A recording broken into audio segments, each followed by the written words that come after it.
So we are now on the Barker Dam Nature Trail, and it's a 1.0 mile loop heading out that way.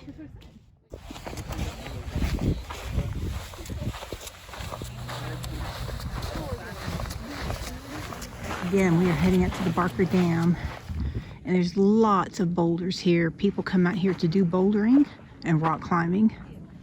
We just passed an entire group of people that were out here doing that.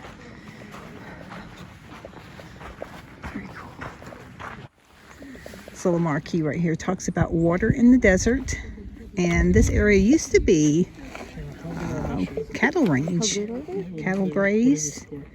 There used to be more water, and then the things changed, and it turned into the true Mojave Desert. So the surviving things now are the cactus that you see, the Joshua trees, lizards, hawks, and anything that could adjust to the diminishing water. Very cool.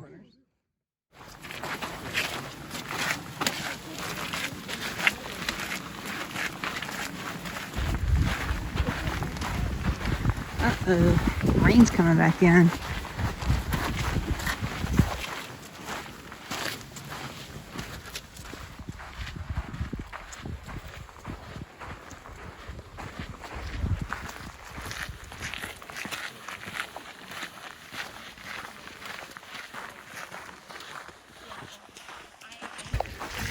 So we've reached the Barker Dam. It's really crowded today. It's a Saturday. So there's a lot of people out here, but this is the Barker Dam. It used to be a watering hole.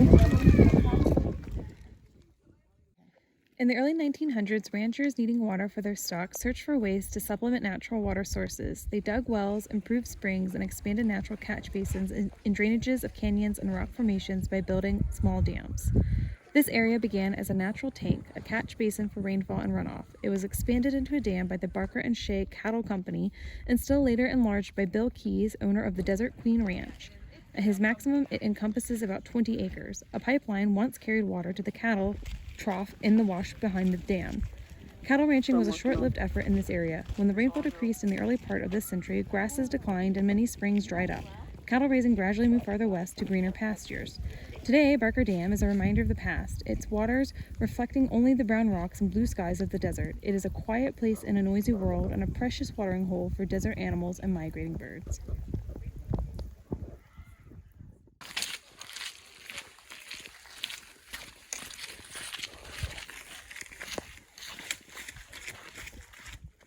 So we were wondering, we were walking along and saw this bush. It's got little furry berries. It smells really good. And this is a little marquee about it.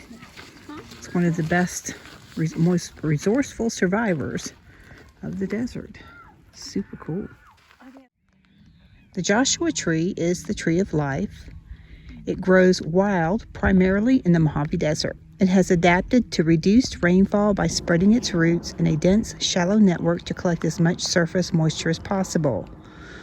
Almost every part of this plant has been or is used by other desert dwellers.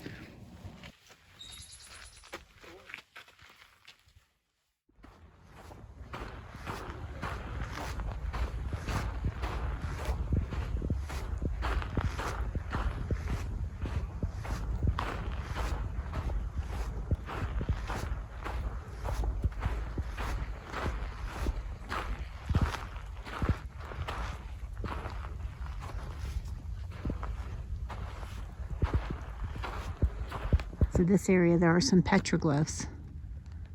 Look at this rock, that's really cool. I'll go up here and see what this is.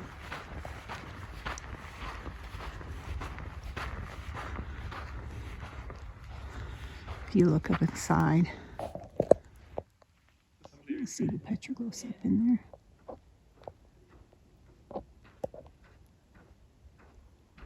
That's a pretty cool looking rock. Native Americans migrating through here in their continuous search for food and water left behind evidence of their activities. Petroglyphs have been found carved into canyon walls and boulders, generally near food or water sites. Pictographs painted in red, black, and white are found on ceilings and walls of rock shelters. Mortars and grinding sticks where seeds were crushed or ground are also found among the rocks.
I want you to just really enjoy the moment, but do keep in mind we are under time constraints. Do it quickly.